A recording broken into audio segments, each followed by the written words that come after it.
Som. Irmãos, como é ruim ficar sem esposa, né? Os maridos aí.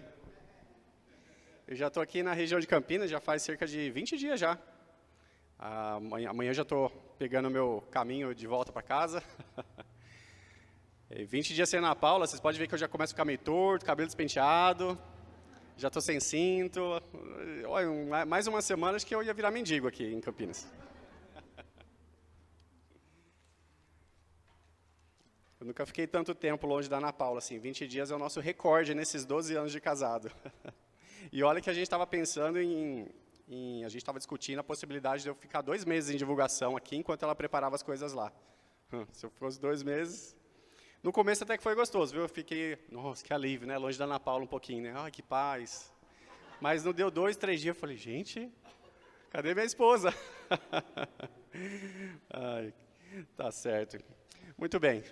Vamos neste momento, então, permita-me orar mais uma vez, para que Deus direcione esse tempo da mensagem, e nós possamos sair daqui edificados, com um pouco mais de alimento espiritual. Oremos. Soberano Deus e Pai, quero neste momento clamar ao Senhor mais uma vez, que me use para transmitir a Tua palavra. Pai, tire tudo que é meu aqui, coloque tudo que é seu, conforme a Tua vontade. Que o Senhor me dê sabedoria nas palavras, para que eu possa transmitir de uma forma clara esse registro bíblico que nós temos aqui em João.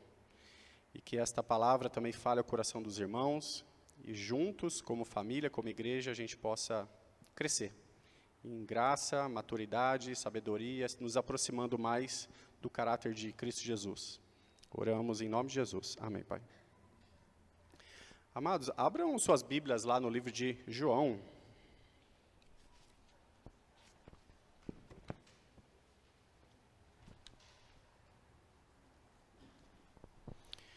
João, nós vamos ler o capítulo 2. João, capítulo 2. Leremos do versículo 1 ao verso 11. João, capítulo 2, verso 1 ao 11. Nós vamos ler o trecho onde Jesus faz o seu primeiro milagre. João, capítulo 2, verso 1 ao 11.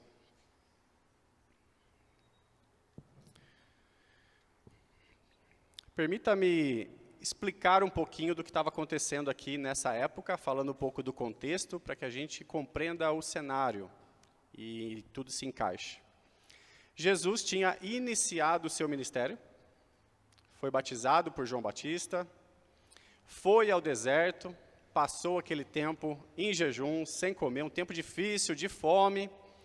O diabo, Satanás, aparece para ele e fala assim, transforma essas pedras em pães para você comer. Jesus imediatamente refuta e fala, nem só de pão viverá o homem, mas de toda a palavra que procede da boca de Deus. E Jesus continua lá, tendo mais dificuldades ainda com as tentações do diabo. Termina esse tempo, ele volta, e imediatamente João Batista o aponta como Cordeiro de Deus que tira o pecado do mundo. Alguns discípulos de João Batista o seguem, e aí então Jesus inicia o seu ministério com alguns discípulos ali, começa a chamar outros. E aí então, neste contexto, nós vamos ler o que está acontecendo aqui em João 2, do verso 1 ao 11, onde Jesus vai fazer o seu primeiro milagre. Acompanhe comigo a leitura. João, capítulo 2. 3 dias depois, houve um casamento em Caná da Galileia, achando-se ali a mãe de Jesus. Jesus também foi convidado com os seus discípulos para o casamento. Tendo acabado o vinho, a mãe de Jesus lhe disse, eles não têm mais vinho. Mas Jesus lhe disse, mulher, que tenho eu contigo? Ainda não é chegada a minha hora. Então ela falou aos serventes, fazei tudo o que ele vos disser. Estavam ali 6 talhas de pedra que os judeus usavam para as purificações, e cada uma levava de 2 a 3 metretas. Versículo 7.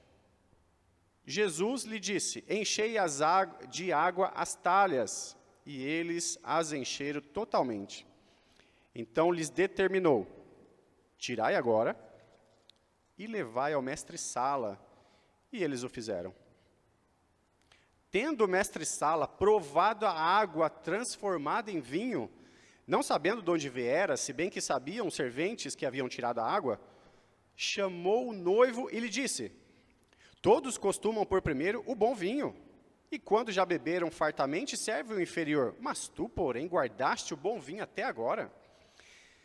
Com este, deu Jesus princípio a seus sinais em Caná da Galileia. Manifestou a sua glória e os seus discípulos creram nele. Somente até aqui, irmãos.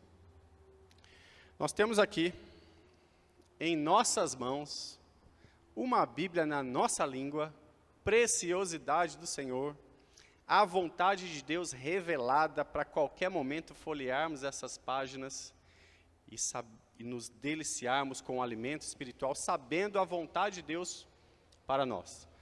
Muitas coisas foram aqui narradas, inspiradas por Deus, registradas, e milagrosamente chegaram às nossas mãos hoje, depois de tantos anos. João, ele registra aqui este trecho muito interessante, que fala sobre o primeiro milagre que Jesus fez no seu ministério. João, na sua obra, no seu evangelho, ele fala algo muito interessante lá no último versículo. Não precisam abrir, se quiserem acompanhar. Diz assim, João 21, 25.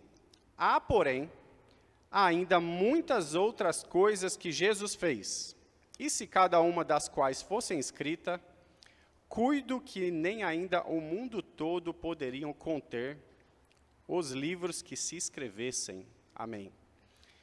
João diz aqui que Jesus, ele foi testemunha ocular de muitas outras coisas que Jesus fez, com certeza ficou sabendo outras coisas ainda que talvez ele não viu, e diz aqui para a gente que se fosse escrever tudo que Jesus fez, o mundo inteiro não ia caber tanto livro, ia ter tanto livro que não ia caber.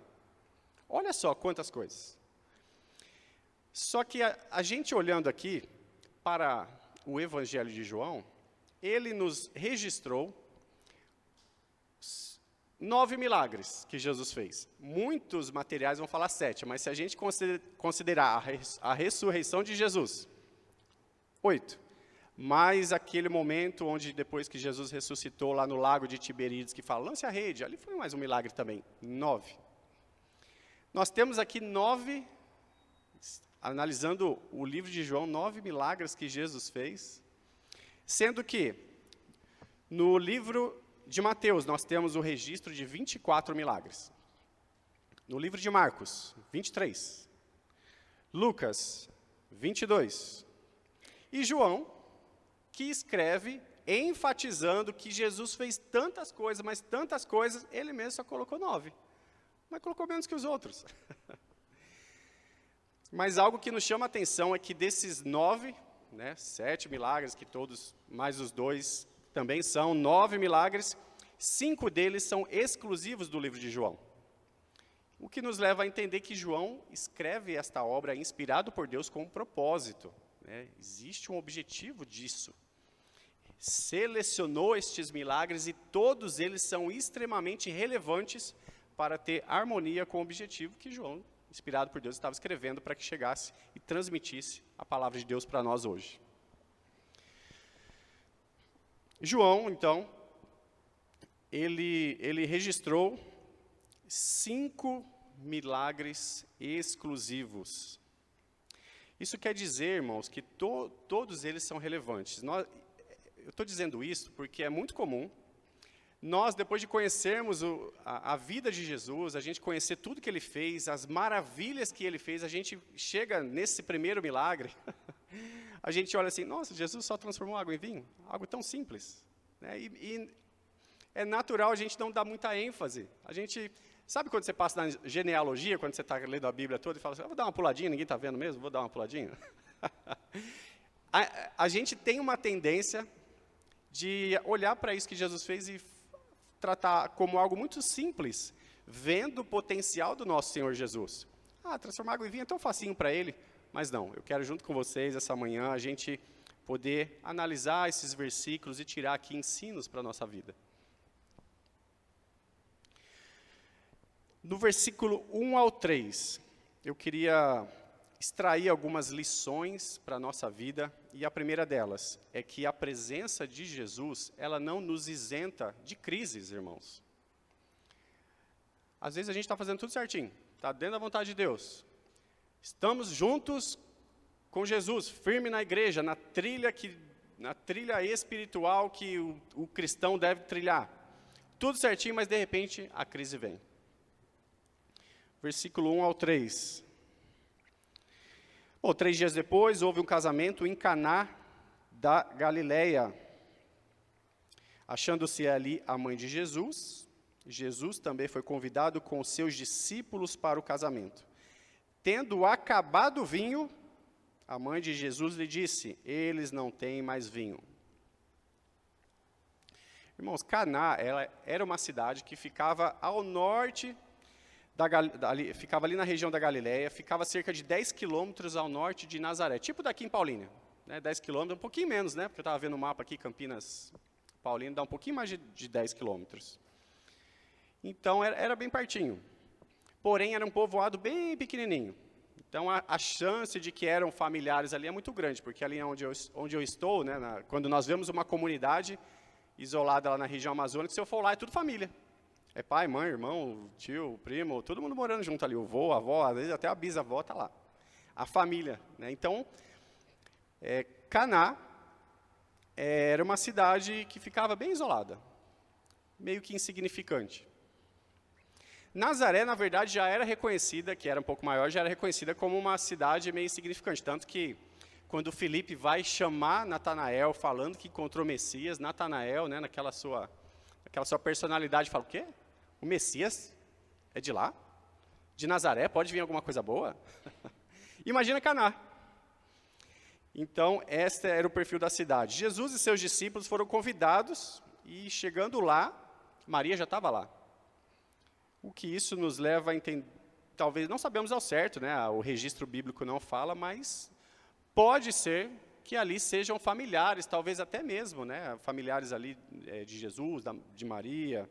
Não sabemos saber exatamente o grau de parentescos, o grau de parentesco que eles tinham. Mas há uma possibilidade de ser isso. Tanto que nós percebemos que Maria já estava lá, né, na festa de casamento, e quando Jesus chega lá, ela meio que se sente responsável por essa iminência, né, por essa iminência do caos, essa iminência de crise, de acabar o vinho, a iminência de acabar a festa. Ela se sente um pouco responsável e vai lá para Jesus e fala: acabou o vinho.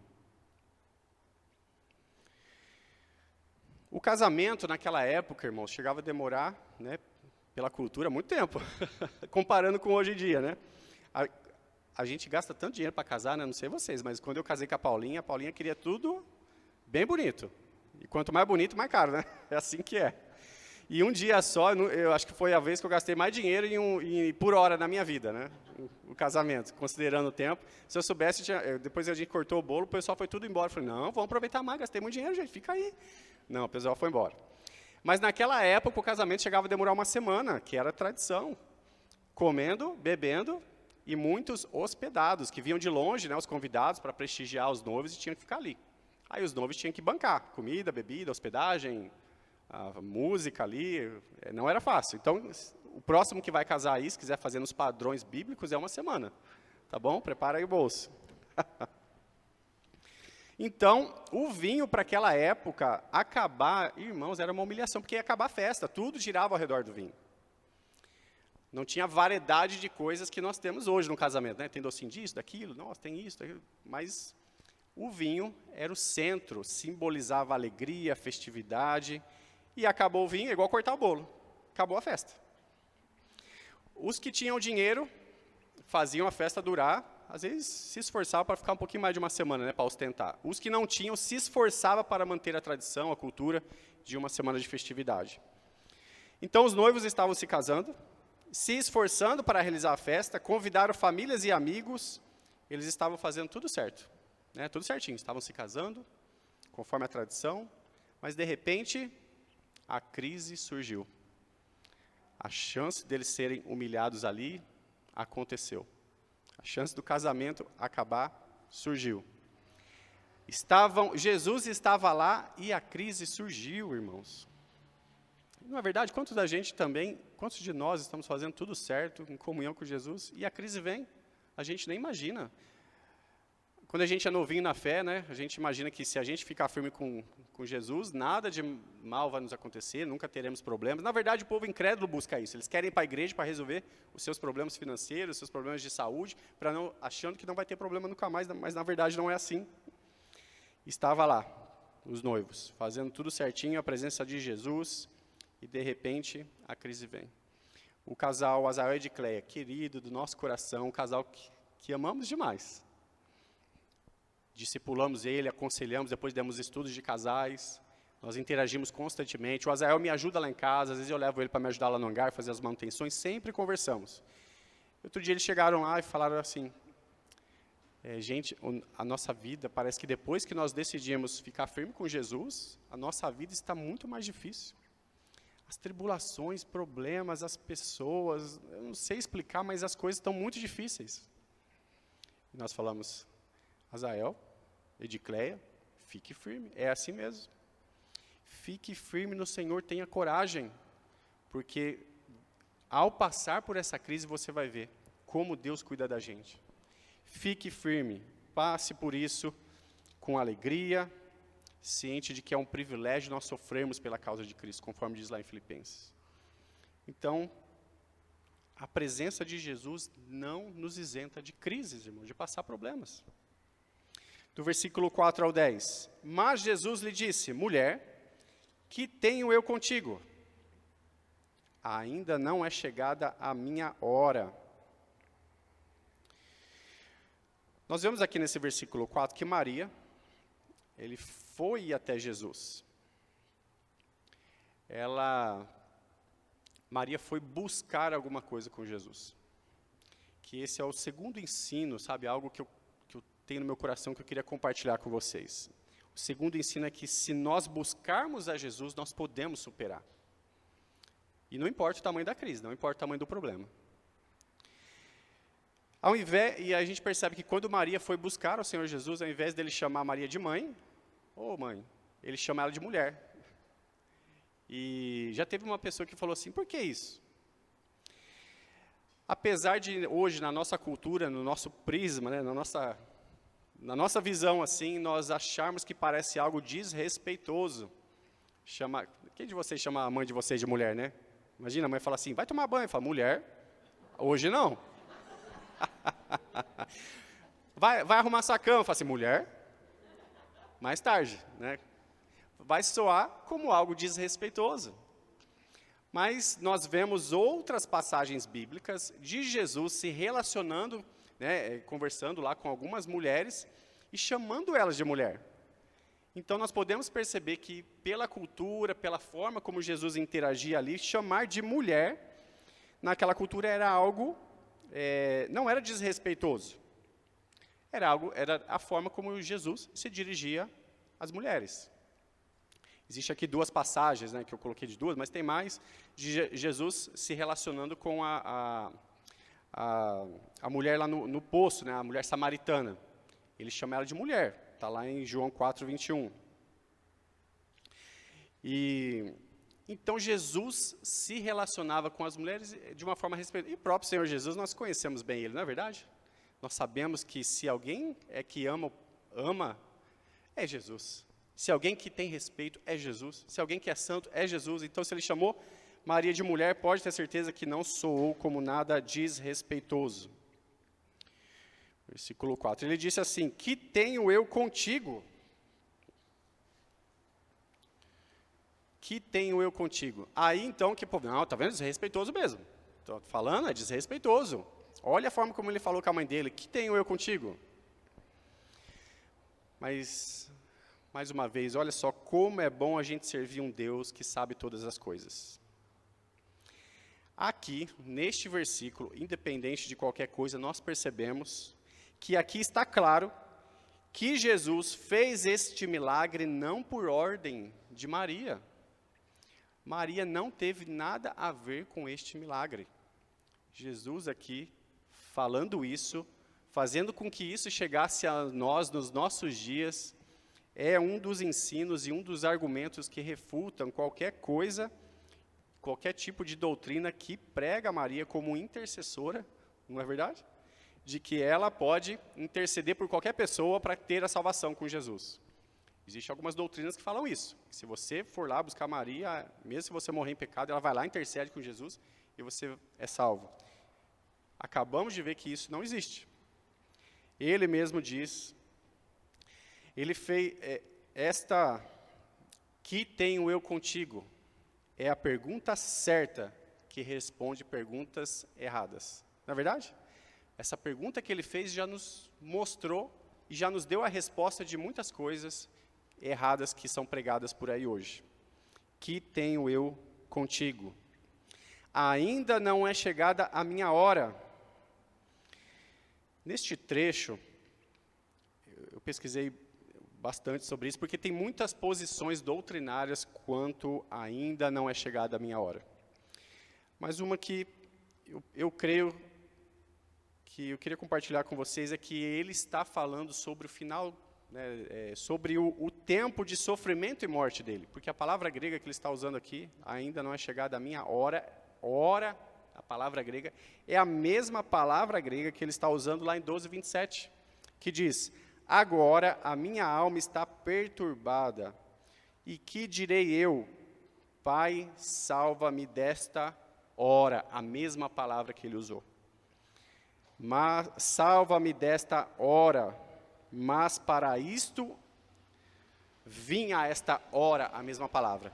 Então nós podemos entender que não é que Jesus está falando para Maria, não vou fazer não. Não, você está mulher, não vou fazer não. Não é chegada a minha hora. Mas nós podemos entender que Jesus ali já está dando indícios de que chegaria a hora dele, mas não em algum momento. Tanto que Maria, na sequência, ela não vai ficar insistindo para Jesus, não chegou a sua hora, mas faz um esforço, né? Olha só o que aconteceu na festa, faz um esforço. Versículo 5, o que Maria fez? Então ela falou aos serventes, fazei tudo o que ele vos disser. Versículo 5, Maria não lamentou, não insistiu, simplesmente confiou no único capaz de fazer alguma coisa naquele momento. Sabe quando a crise vem, irmãos, e você não vê mais saída na sua vida, você não vê mais... A gente só sabe que o único que pode fazer alguma coisa é o próprio Deus. E Maria reconheceu aquilo, foi lá, e não lamentou, não insistiu, simplesmente confiou. E quantas pessoas não vêm, né, até Jesus por causa da crise? Né, eu tenho percebido lá pessoas que no momento de um caos na vida, quando a vida está toda melecada, já tudo estragado, vem procurar a gente como se a gente pudesse fazer alguma coisa por elas. Né? E a nossa função lá como missionários é apresentar o único que pode fazer, que é o próprio Senhor Jesus. Que é Deus, pode fazer uma transformação na vida deles. Mesmo pessoas que se dizem incrédulas, elas clamam a Deus quando todas as possibilidades humanas se esgotaram. Lá teve um indígena, ele é da etnia Marubo. Aí todos chamam ele de Marubo, eu nem sei o nome dele, que eu falo, ele fala na língua indígena, eu não memorizo. Então, não, pode chamar de Marubo, eu falo, então tá bom. Um dia, ele é um desses que fica embaixo da árvore que eu mostrei para vocês. Um dia eu estou lá em casa, Marubo foi lá. Pastor, todo, sabe, bem abalado mesmo, todo suado, todo descabelado. Falei, ô Marubo, o que aconteceu? Entra aqui. Aí fomos lá, na varanda de casa, conversar. Ele falou assim, pastor, ora por mim. Eu não estou aguentando mais. Eu falei, mas o que está acontecendo? Me conta. Aí ele abriu a camiseta dele assim, cheio de marcas de machucadinhos assim. Lá, os indígenas, eles têm um hábito, eles pegam um palitinho, afiam, fica uma pontinha bem fininha, passa nas costas de um sapinho que lá é chamado de bocororó, que é um sapinho venenoso. E aí eles então espetam na pele. É o mesmo sapinho que eles usam para caçar, né? Só que esse veneno do bocororó, quando é picado nas pessoas, eu ia falar na gente, mas eu nunca piquei não, viu? Quando é picado nas pessoas, ele tem uma toxina que causa diarreia, o veneno entra na corrente sanguínea, causa vômito, causa um mal-estar terrível, durante cerca de umas 2 horas. E aí depois de vomitar, ter diarreia, a pessoa lá, de repente vem um bem-estar, sabe? Né? Isso acho que é um pouco natural, porque você acabou de aliviar um monte de coisa assim, a pessoa meio que se sente relaxada. E eles dizem que isso está expulsando os espíritos maus. E o marubo chegou lá lotado de picada. Falou assim, pastor, não está resolvendo. Não está resolvendo. Então, olha só como até mesmo o incrédulo reconhece que em muitas situações, somente Deus pode agir. Que foi isso que a gente tem visto aqui. E aí, o marubo lá, orei por ele. E a gente não tem o hábito de algumas doutrinas de colocar a mão na cabeça da pessoa e ficar orando, mas ele naturalmente pegou a minha mão assim, colocou na cabeça dele e não soltava a minha mão. Mas tá bom, vou orar assim mesmo, né? Orei por ele, ele ajoelhou, impressionante. Olha como até o incrédulo reconhece a existência de Deus, de que ele é o único que pode fazer alguma coisa. E aí então, depois de orar, ele falou que se sentiu melhor e tal, mas continuou naquela vida melecada no pecado que eles têm lá. É muito triste ver isso. Então, se buscarmos a Jesus, que é a segunda lição, nós podemos superar qualquer tipo de crise. E nós temos que reconhecer que Maria aqui, ela deu um excelente conselho, né? Fazei tudo o que ele vos disser. Mesmo o Senhor Jesus tendo falado isso, não é chegada a minha hora. Não sabemos exatamente o que é que ela entendeu, mas nós podemos ver aqui que ela confiou em Jesus, que era a única coisa que ela poderia fazer para, de alguma forma, livrar os noivos daquela humilhação terrível. Então, fazei tudo o que ele vos disser. Esse é o melhor conselho, anotei aqui, que Maria poderia nos dar. No momento de crise, fazer o que Jesus nos mandar é o ideal. E nós vemos aqui que o momento de crise surgiu. Começou então a iminência das coisas ficar um caos. Acabar a festa, todo mundo ficar chateado, começar a falar mal novo, aquela coisa toda. Vamos imaginar aqui um gráfico.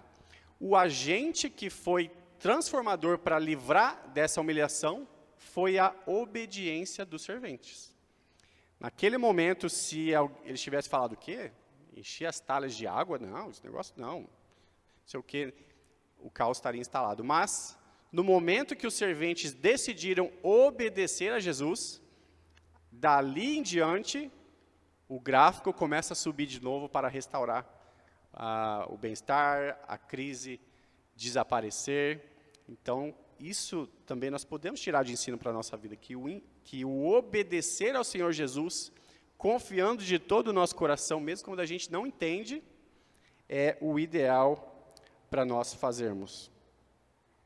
Versículos 6 e 7. Estavam ali 6 talhas de pedra que os judeus usavam para purificações, e cada uma levava 2 ou 3 metretas. Jesus lhe disse, enchei de água as talhas, e eles encheram totalmente. Aquelas talhas que eles usavam para purificação, eles lavavam a mão, né, se limpavam lá, eram essas talhas que estavam ali. E Jesus então manda encher. O volume médio é de 30 a 40 litros cada talha. Então, se tinha a quantidade aqui somada, dá em torno de 600 litros, talvez um pouquinho mais, um pouquinho menos. É vinho demais, hein? 600 litros? Olha! É bastante coisa. Imagina só o tempo para encher tudo isso. Eu fico imaginando que nesse tempo, enquanto eles enchiam as talhas de água, sabe quando as pessoas fazem as coisas murmurando, né? Você não acredita que vai dar certo, não sei porque eu estou fazendo isso, mas eu vou fazer. O texto não fala, claro, mas a gente pode imaginar o que será que passou na cabeça daqueles serventes. As talhas de pedra ali, o vinho lá, não sei aonde que o recipiente de vinho estava, mas ali já não tinha mais. Por que ele quer encher de água? Mas tá bom, Maria, né, de alguma forma ali, talvez uma pessoa com, talvez era uma das parentes ali mais velha, com certo respeito, tal, mandou fazer, vamos fazer. Aí começaram a encher, eu fico imaginando. Estavam obedecendo, mas às vezes sem saber o que estava acontecendo, sem imaginar, sem entender. E nós também, muitas vezes a gente não precisa entender, só confiar. Falando isso de confiar sem entender, quando você viaja de avião, pega um avião da Azul, da Gol, da Latam, você conhece o piloto? Sabe quem ele é? Onde ele estudou? E você já parou para pensar que a sua vida está nas mãos daquele homem ali? Quando a gente entra no avião, a gente está confiando, né? Sem ver, sem entender, sem saber se ele está bêbado, se não está.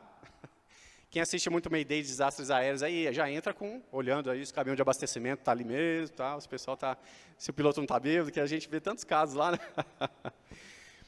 Mas se nós confiamos, mesmo sem entender, quando a gente vai viajar de avião, irmãos, nós como cristãos, é uma vergonha para nós, se em um momento de crise que nós estivermos passando, a gente não confiar em Deus, que é o soberano, criador de todas as coisas, Senhor da nossa vida, que nos transformou e faz tudo isso com a gente, que nós conhecemos, pela palavra, nós vemos. Temos que confiar, sem entender mesmo. Versículo 8. Então lhes determinou, tirai agora e levai ao mestre-sala, e eles o fizeram. Aqui nós vemos o poder tremendo do nosso Deus. Aqui nós vemos tamanha, olha, como que Deus é poderoso mesmo, né? Ele não fez, Jesus ele nem encostou lá naquelas talhas, ele simplesmente à distância mandou encher, encheram, e depois ele falou assim, olha, pega um pouquinho dessa água, ele fala, e leve lá para o mestre-sala. Ele não fez nada de extraordinário assim. Ele falou assim, vamos pegar essa talha aqui, vamos reunir as pessoas ao redor, saiu faísca, fumaça, alguma coisa extraordinária aconteceu, falou algumas palavras mágicas, como existem alguns mágicos que fazem naquela encenação toda, para mostrar o tamanho do seu... Não, simplesmente Jesus fala, tá bom, agora tira um pouquinho dessa água e leva lá para o mestre-sala. Jesus apenas desejou, e aquela água se transformou no melhor vinho que já existiu na face da terra. Imagina só. E eu creio que nosso Deus ele é tão sábio, soberano, que Jesus sabia que se ele tivesse tocado na água, depois de ter inventado o suquinho Tang, alguém ia falar que ele jogou um Tang lá de alguma forma, né? Porque na época não existia, mas hoje existe. Então, Jesus nem encostou na água para ninguém falar que ele fez alguma coisa lá. Simplesmente desejou e ali estava, o melhor vinho. A gente sabe que para fazer um vinho, o bom vinho, eu não bebo vinho, né, mas nós sabemos que o bom vinho é aquele que fica muitos anos, né? É assim que funciona, não entendo muito. Mas para um vinho ser de altíssima qualidade, ele tem que ser feito com uvas selecionadas, no ambiente adequado, na temperatura certa, no recipiente apropriado para quem tomar depois de anos, fala assim, olha, este vinho realmente é muito bom. Agora imagina só, o vinho feito pelo Senhor Jesus. Irmãos, devia ter o sabor do Éden ali de novo, não é verdade? As uvas do Éden, mais uma vez, na sua perfeita, estava ali extraído, a fermentação ideal.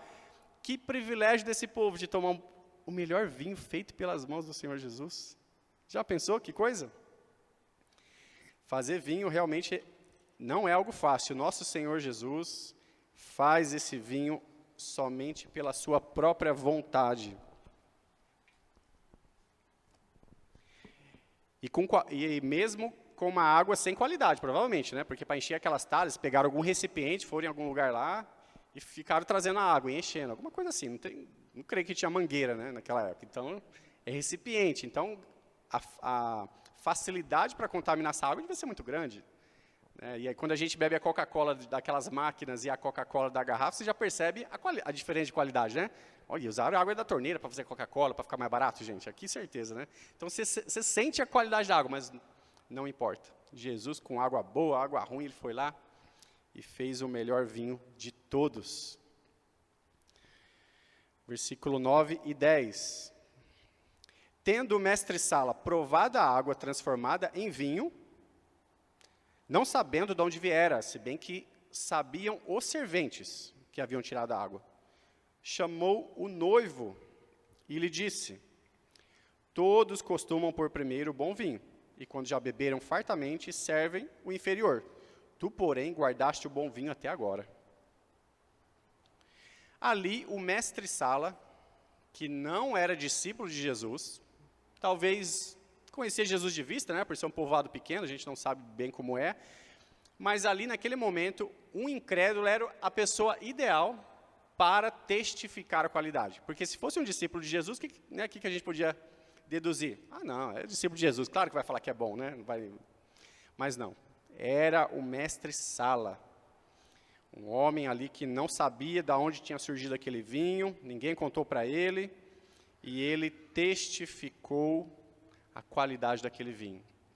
Algo que vem à minha mente imediatamente é que quando Jesus também transforma a nossa vida, a minha vida, a vida da Azael, da Edicleia, todas as pessoas ao redor da comunidade vão percebendo: uau, eles estão diferentes. Olha a mudança aí. E os incrédulos também testificam quando o Senhor Jesus transforma a vida das pessoas. Eu sou o exemplo claro disso, né? Os que conhecem o meu passado sabem que eu não fui bonzinho para sempre, não, né? Então, é muito claro ver a transformação que Jesus faz na vida de cada um de nós.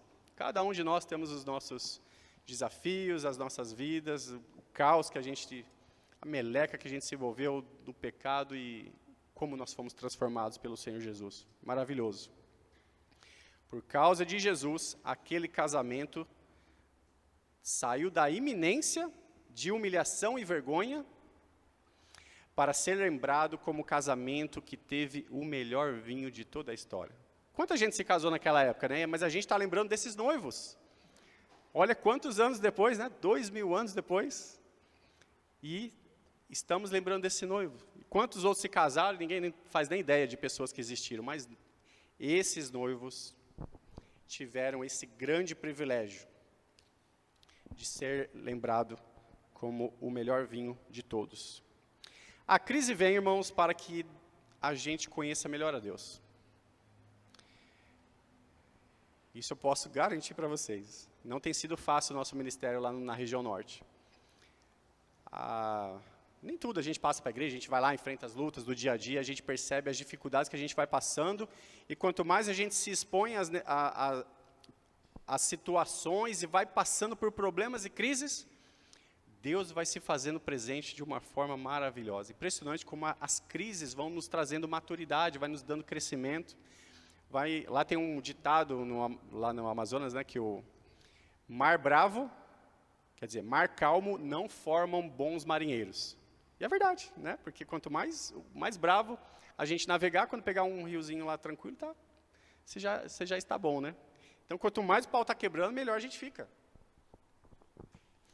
Eu vi uma frase num caminhão, atrás, escrito assim.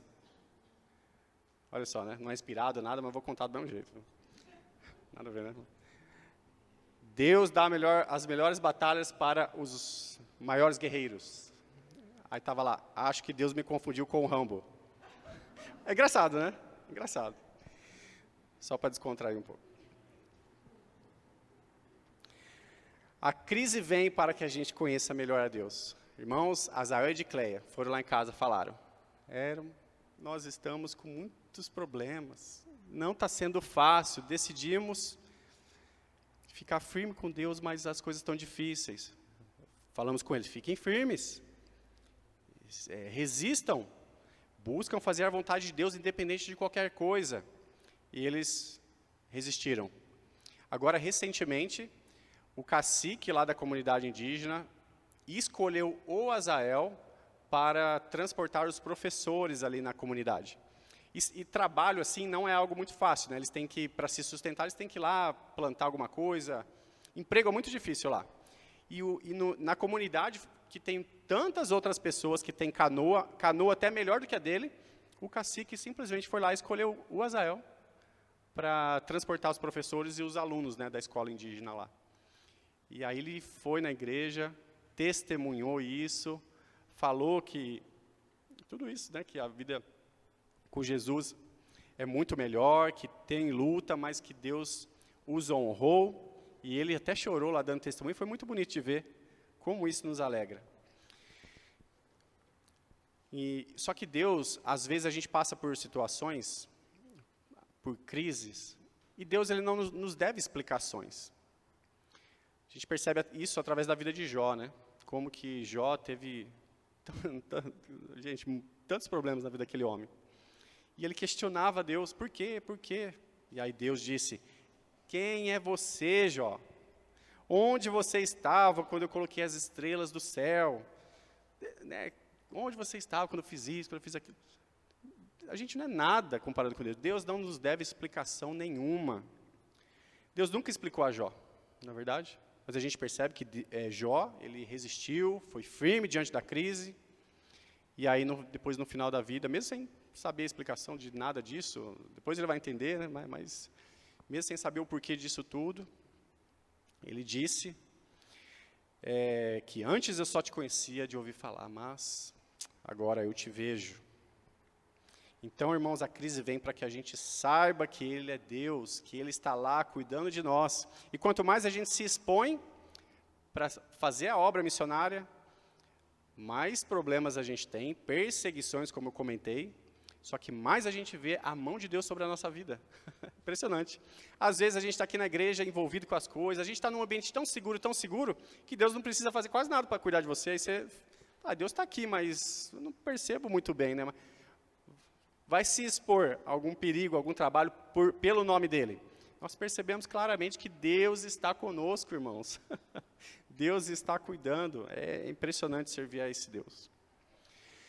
Mas às vezes, Deus não nos deve explicações, mas às vezes, Ele nos revela o motivo da crise.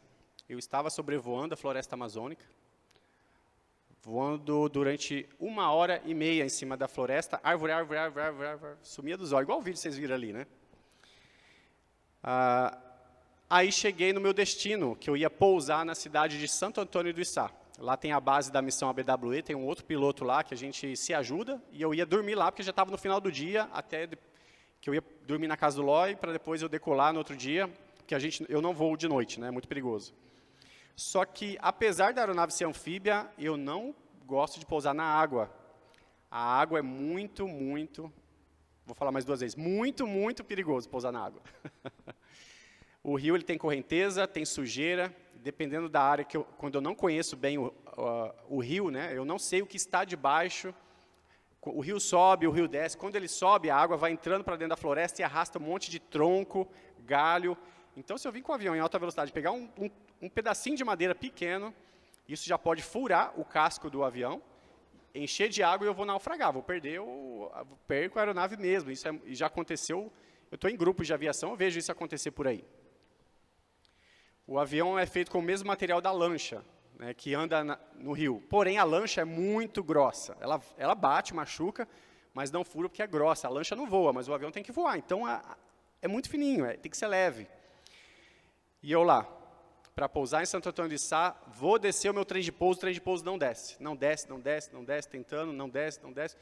Senhor, por quê? Eu vou ter que pousar no rio, e se acontecer um acidente aqui? E se eu furar e naufragar, o que eu vou contar para a igreja, né? Que ofertou o avião, e vão achar que sobração, né? Vão falar assim, mas o Hélio não ficou anos lá em Asa Socorro treinando, e agora não deu conta, né? Acontece. Senhor, não me deixe pousar no rio, deixe pousar na pista. A pista é muito mais segura, sempre a melhor pista. Dá para deixar o avião amarrado lá na pista, tranquilo. Tentei, não teve jeito, irmãos. Eu falei, não tem jeito. Pousei no rio, graças a Deus deu tudo certo, pousei numa área que eu não conheço. O rio Amazonas, naquela região, ele é barrento, eu não consigo ter ideia da profundidade direito, e eu não consigo ver o que está embaixo da água. Mas deu certo, graças a Deus pousei, puxei ele para o barranco, amarramos ele lá numa árvore, fui lá na casa do Loi dormir, No outro dia de manhã, decolei, fui para Benjamin, cheguei lá já cansado, cheio de coisa, né, um monte de coisa para organizar. Só no outro dia que eu fui lá para o hangar ver exatamente o que aconteceu. Irmãos, se eu tivesse baixado o trem de pouso, eu teria me acidentado na pista. Porque eu tinha, o eixo de uma das rodas do trem de pouso estava deslocado. Então, eu teria pousado e me acidentado. Como o trem de pouso não baixou, deu tudo certo o voo, e agora ali, em segurança, eu poderia fazer o reparo, sem nenhum prejuízo. Isso que o sistema de abaixamento de pouso não tem a ver com o eixo lá deslocado. É a mão de Deus ou não é? Tem coisas que não tem explicação. A única explicação que nós temos, como cristãos, é que realmente é Deus cuidando de nós em cada detalhe. Detalhes, muitas vezes, que se eu conto para uma pessoa, ela fala assim, não, isso é da sua cabeça, mas no meu íntimo, lá no meu coração, sabemos que é o nosso Deus cuidando da gente, né? Quantos detalhes fazem sentido somente para nós? Então, esta é a segunda lição. A primeira, a presença de Jesus não nos isenta de crises. A segunda, se buscarmos a Jesus, podemos superar qualquer uma delas. E as crises vêm, mas não necessariamente o Senhor precisa revelar para nós. E a última coisa que esse estudo falou no meu coração, eu queria passar para vocês, é o objetivo transmitido claro por João, o ensino que este livro nos traz, que é a manifestação da glória de Deus. Nós vemos João, lá no capítulo 20, 30 a 31, ele diz assim: Jesus, pois, operou também a presença de seus discípulos muitos outros sinais, que não estão escritos neste livro. Ele repete o que ele disse lá, né? Estes, porém, aí ele enfatiza o objetivo do Evangelho de João, o objetivo de Deus ao ter inspirado este homem. Este, porém, foram escritos para que creiais que Jesus é o Cristo, Filho de Deus, e para que, crendo, tenham vida em seu nome. Nós vemos aqui no versículo 11, irmãos. Versículo 11.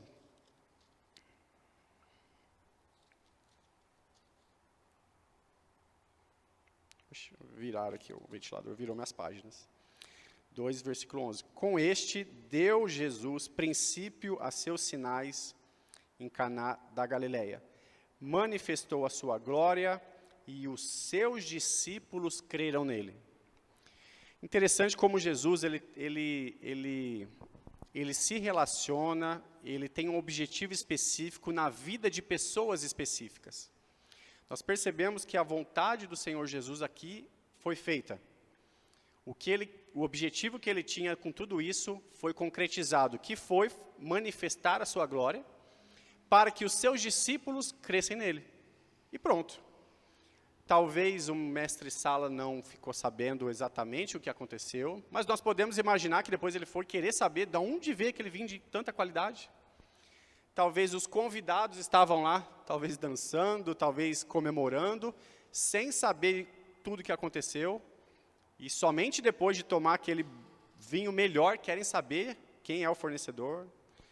Mas enfim, Jesus não fez nada grandioso na hora de fazer um milagre para que todo mundo visse a manifestação e cresça nele, mas não. Jesus tinha um objetivo naquele momento, que era transmitir a manifestação da sua glória e os seus discípulos, conforme o texto diz aqui, os seus discípulos crendo nele. Os discípulos creram nele. O Azael e Dicleia puderam glorificar ao Senhor, permanecendo firmes com Jesus. Depois de eu entender esse meu problema do trem de pouso, eu glorifiquei a Deus, louvei a Ele. Irmãos, nós temos que fazer isso como cristãos. Nós temos que glorificar ao Senhor, seja na alegria, ou na tristeza, ou na crise, ou em meio à crise, em meio ao caos. Nós não podemos nos desesperar, irmãos. Como cristão, nós temos esse compromisso diante de Deus de confiar nele. Lá em Benjamin é muito comum as pessoas não saberem ler. Lá na nossa congregação também, muitas pessoas não sabem ler. Então a nossa vida, nós somos a Bíblia aberta, revelada com o nosso testemunho para as pessoas que não lêem a Bíblia. Quantas pessoas aqui em Campinas mesmo, no dia a dia que vocês convivem, não lê a Bíblia? Muita gente não tem nem Bíblia em casa. Talvez os seus companheiros de trabalho, os seus vizinhos, as pessoas que você pega o ônibus, nunca terão a oportunidade de ler a Bíblia se não for através da sua vida. Nós somos a Bíblia aberta. Nós somos sal, somos luz. Temos que iluminar o caminho dessas pessoas, dar sabor, apresentando ao Senhor Jesus na vida delas. Se nós ficarmos desesperados, o que vai acontecer? É como se essa Bíblia que nós somos se fechasse e ninguém visse nada através da nossa vida. Tamanha paz, tudo que Jesus nos dá quando nós confiamos nele.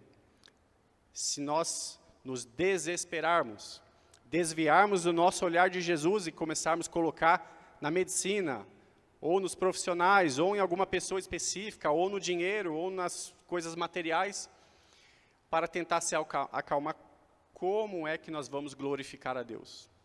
Como é que as pessoas vão ver através de nós a transformação que Jesus faz?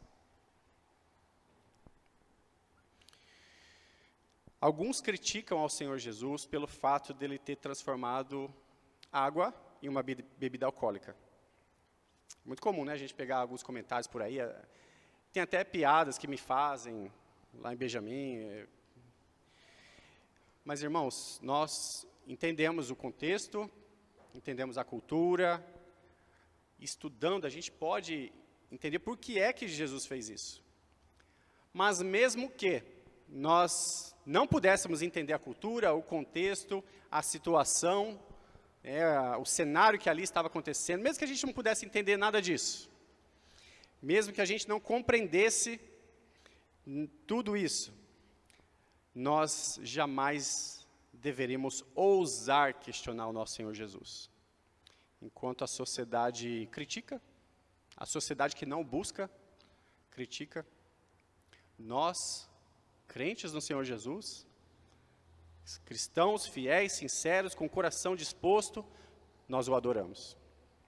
A sociedade critica, nós o louvamos, seja na crise ou na alegria, não importa.